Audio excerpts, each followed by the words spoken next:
संत निरंकारी मंडळाच्या वतीनं नदीजल स्वच्छता दिन म्हणून साजरा करण्यात आला। यावेळी संत निरंकारी मंडळ शाखा सिद्धनेरली यांच्या वतीनं नदीकिनारी सिद्धनेरली परिसरातील स्वच्छता करण्यात आली।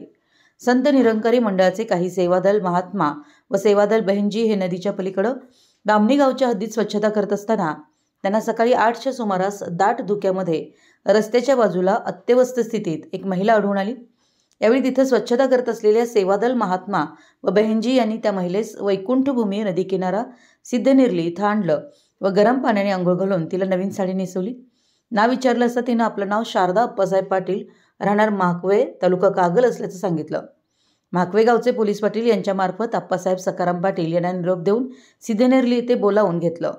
सकाळी 11 वाजता त्या महिलेचे पती अप्पासाहेब सकाराम पाटील इथे आले असता त्यांच्याकडे सौ शारदा अप्पासाहेब पाटील यांच्याकडे सुखरूप सुपूर्द केल्यानंतर त्यांचे पती व इतर नातेवाईकांच्या चेहऱ्यावर आनंद पाहायला मिळाला।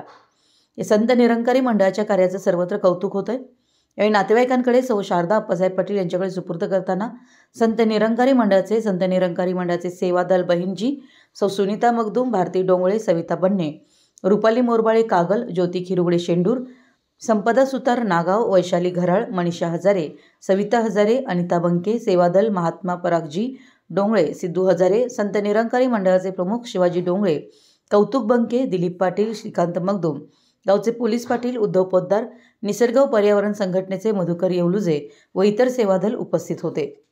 मराठी न्यूजसाठी सिद्धनेरलीहून गोरख कांबळे यासह प्रशांत दळवी।